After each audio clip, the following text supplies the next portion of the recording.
안녕하세요. 자, 이번 시간에는 이제 교재 제1장 사회복지법조론의 기초이론, 그 다음에 제2장 사회복지의 법원, 제3장 사회보장 기본 입법, 그 다음에 제4장 공공부조 5법 이렇게 하도록 하겠습니다. 자, 그러면은 먼저 매년 한 문제씩 출제되고 있는 문제가 있죠. 그것이 사회복지의 역사입니다. 그것은 우리 그 25페이지를 봐주시기 바랍니다. 자, 25페이지의 그 표를 보시면은 주요 사회복지법제의 제정 현황이 나와 있죠. 그래서 여기서 포인트는 재정 연도에 따라서 사회보험 분야, 산업재해라든가 그 다음에 어떻게 보면은 사회복지의 가장 초창기에 제정됐던 그런 법들이 있고, 그 다음에 사회복지사업법이 1970년, 그 다음에 1980년도에 아동복지, 장애인복지, 노인복지 이 분야가 있고, 그 다음에 사회보험 분야에서 고용보험, 건강보험, 건강보험은 원래 의료보험으로 소급하면은 그 전에 60년대로 소급되지만은 이것은 이름이 건강보험으로 바뀐 연도는 99년이라는 겁니다. 그 외에 보면은 사회보장급여법이라든가 주거급여법이라든가 아동수당법, 노인장기요양보험법. 노인장기요양보험법은 이 꼭 염두에 두셔야 되는데 뭐냐면은 사회보험 5법 중에서 다른 법들은 다 90년대까지 다 제정이 되었는데 노인장기요양보험법만 2007년도에 가장 늦게 제정됐다는 거죠. 그것은 뭐 여러분들 쉽게 이해할 수 있죠. 왜냐하면은 건강이라든가 뭐 산재라든가 뭐 고용이라든가 이런 것은 그 전에 일찍 문제가 됐기 때문에 법이 먼저 제정됐는데 노인장기요양보험은 고령화 문제가 늦게 다른 문제에 비해서 늦게 이슈가 됐기 때문에 가장 늦게 제정됐다. 이렇게 보시면 됩니다. 그래서 이런 문제에서는 이 5대 사회보험법 중에서 다음 중 가장 늦게 제정된 법은 하면은 이게 뭐 노인장기요양보험법인데 그것을 공부한 사람은 너무 쉬운 문제지만은 그것도 깊이 그런 생각을 못한 사람은 어려울 수가 있습니다. 그 다음에 한부모가족지원법이라든가 다문화가족지원법, 성폭력 피해자 보호법, 성폭력 처벌법, 자원봉사활동 기본법이 다 2000년도에 제정되었습니다. 그래서 선생님 볼 때는 이 법들 중에서 가장 최근에 2000년대 이후에 제정된 법들이 한번 유심히 볼 필요가 있지 않을까 하는 거죠. 새롭게 문제가 출제된다면은 이렇게 다음 중 2000년대에 제정된 법이 아닌 것은 이라든가 혹은 다음 중 가장 늦게 제정된 법은 이렇게 출제될 수도 있다고 봅니다. 또 하나 여기서 우리가 공부해야 될 점은 소관부처입니다. 소관부처를 보시면은 여러분들이 전부 보건복지부죠. 그런데 예외만 공부하시면 됩니다. 주거급여법은 주거는 뭡니까? 국토교통부죠. 우리가 아파트 분양이라든가 다 국토교통부죠. 그래서 주거급여는 국토교통부다. 그 다음에 산재와 고용은 이것은 뭡니까? 근로자들과 관련된 거죠. 산재는 뭡니까? 근로자들이 회사에 일하다가 다쳤을 때. 그 다음에 고용보험 뭡니까? 근로자들이 실업을 당했을 때. 그렇기 때문에 이것은 뭡니까? 고용노동부 소관이다 하는 거죠. 그 다음에 한부모 가족, 다문화 가족, 가정폭력, 성폭력 이거는 다 뭡니까? 여성과 관련이 깊죠. 그래서 여성가족부입니다. 그런데 자원봉사활동 기본법 이거는 이 중에서 유일하게 행정안전부입니다. 이것은 행정적인 그런 지원이 필요하기 때문에 자, 이 소관 부처들하고 그다음에 재정연도 중에서 2000년대 이후 제정된 법들 이걸 좀 유념히 보시면은 좋지 않을까 생각합니다. 자, 그다음에 제2장에서는 32페이지를 한번 봐주시기 바랍니다. 32페이지 법원이 있죠. 이 법원에서 성문법과 불문법이 있는데 이것은 제가 지난 시간에 설명드렸죠. 성문법은 헌법, 법률, 명령, 규칙, 자치법규. 그 다음에 불문법은 관습법, 판례법, 조리. 특히 여기서 명령이 조금 혼돈을 가져올 수 있다. 설명드렸죠. 자, 그 다음에는 일단 64페이지 제3장 사회보장 기본 입법 중에서 사회보장 기본법으로 들어가겠습니다. 자, 사회보장 기본법은 사회복지 사업법과 더불어서 가장 많이 출제되는 두 번째 분야죠. 그러니까 잘 공부를 하셔야 됩니다. 많이 출제된다 해서 여러분들 어렵게 생각하시면 안 되죠. 왜냐? 선생님이 기출문제를 다 분석을 해 두었습니다만은 문제 유형이 조금씩 변화가 있지만은 내용은 뭡니까? 항상 출제되는 문제가 출제되고 있다는 거죠. 그 중요한 내용들만 잘 짚으면은 공부하기가 쉽다 하는 거죠. 자, 64페이지 보시면은 수급권의 보호가 뭐 양도, 담보, 제공, 압류할 수 없다. 이거 항상 출제되는 거죠.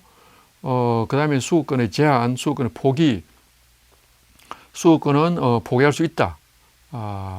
그 다음에 포기는 취소할 수 있다. 그 다음에 권리구제를 할 때는 행정심판과 행정소송 절차를 취한다. 그죠? 이 간단한 내용을 여러분들은 명심을 해야 됩니다. 자, 그 다음에 사회보장급여법. 급여법은 86페이지를 봐주시기 바랍니다. 86페이지에 비용부담의 기본 원칙. 비용부담의 기본 원칙에 대해서도 아직 출제가 잘 안 됐는데, 제가 볼 때는 곧 출제가 임박했지 않냐 생각합니다. 그 중에서 사회보험은 뭡니까? 5대 사회보험은 보험료를 매월 우리가 내지 않습니까? 그러니까 보험료 부담이 원칙이다. 그 다음에 공공부조는 저소득층 스스로 생활하기 어려운 자니까 뭡니까? 국가에서 거의 무상으로 지원해 주는 거죠. 그러니까 뭡니까? 국가와 지방자치단체가 부담하는 게 원칙이다. 그 다음에 사회서비스는 그 중간 정도 됩니다. 사회서비스는 뭡니까? 수익자가 부담하는 게 원칙인데 그 수익자가 그러면 무조건 부담해야 된다는 게 아닙니다.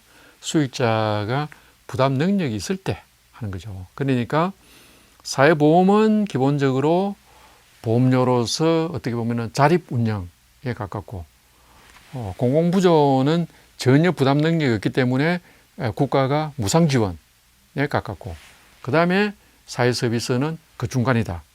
부담 능력이 있는 사람은 수익자 부담하고 능력이 없는 사람은 무상으로 지원해 주는 그런 형태를 취하고 있다 하는 게 여러분들을 잘 이해하시면 되겠습니다.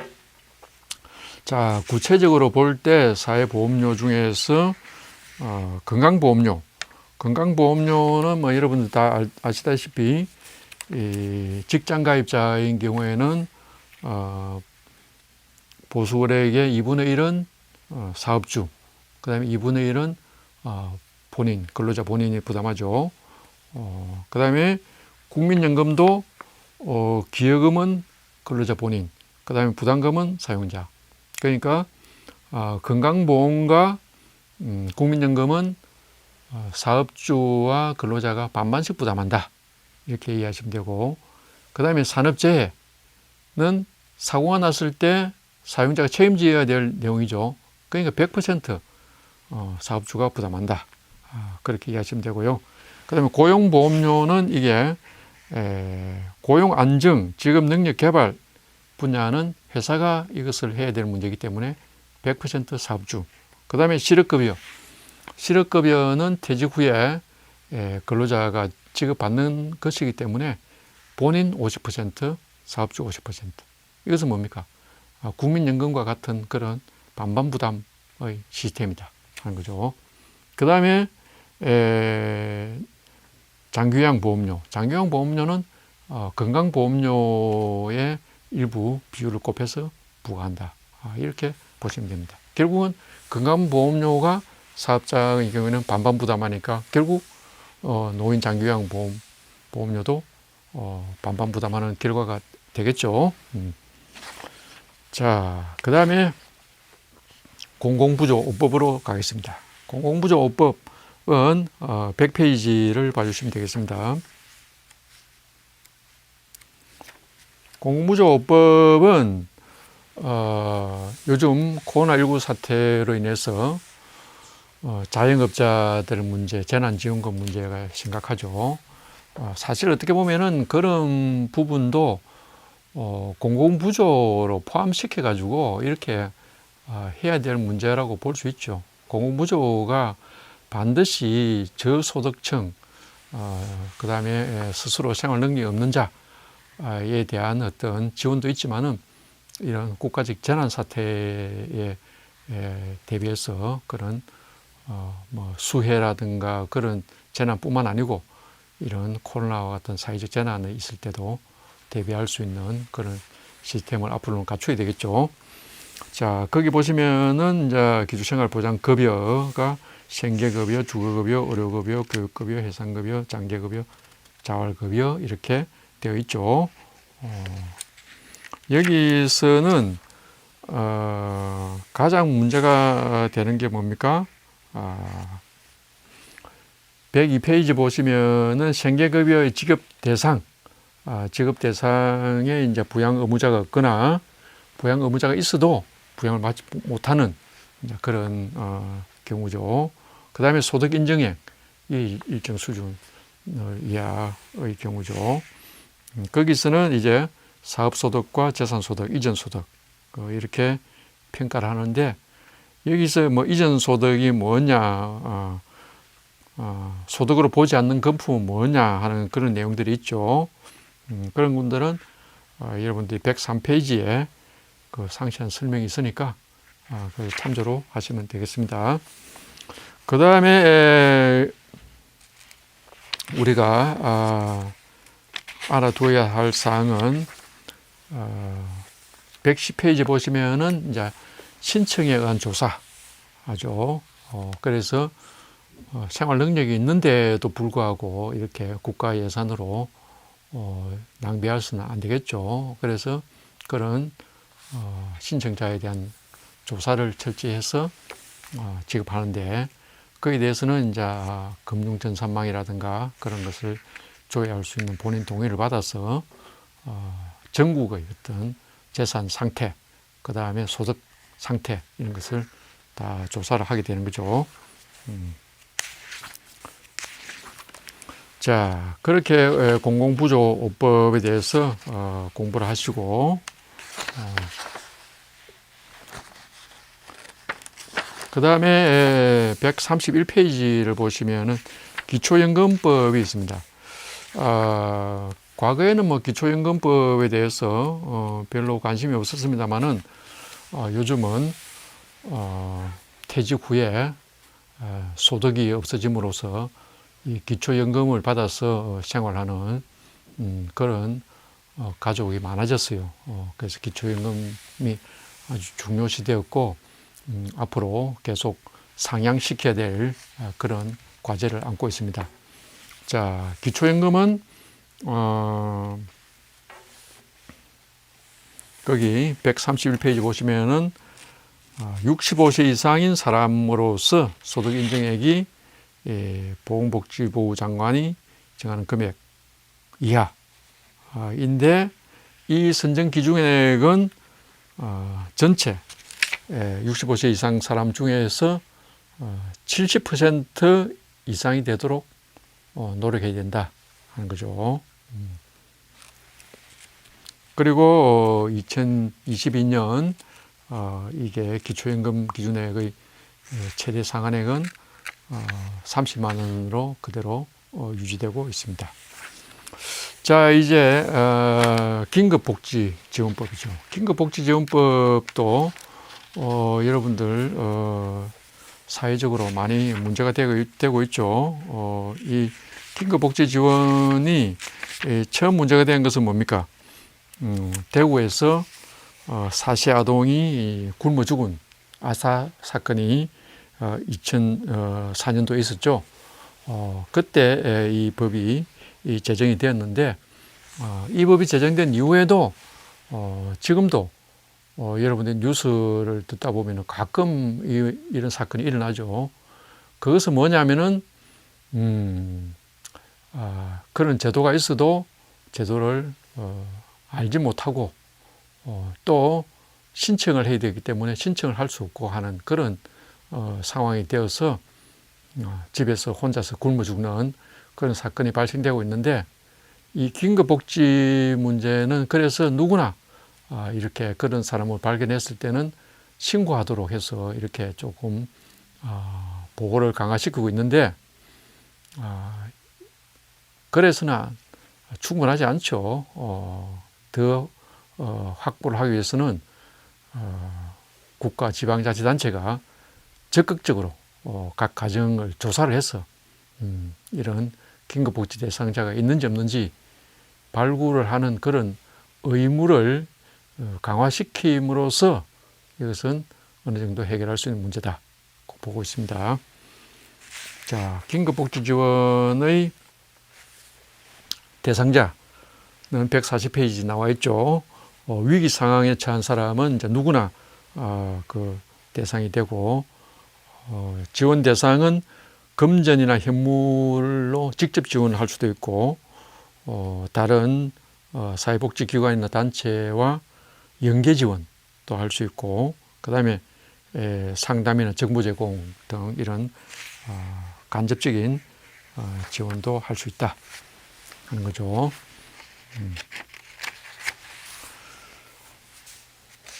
자, 그 위에 긴급복지에 관한 구체적인 사항은 교과서를 참조를 하시고, 여기까지 공공부조에 관한 설명까지 수업을 강의 설명을 마치도록 하겠습니다. 자, 수고하셨습니다.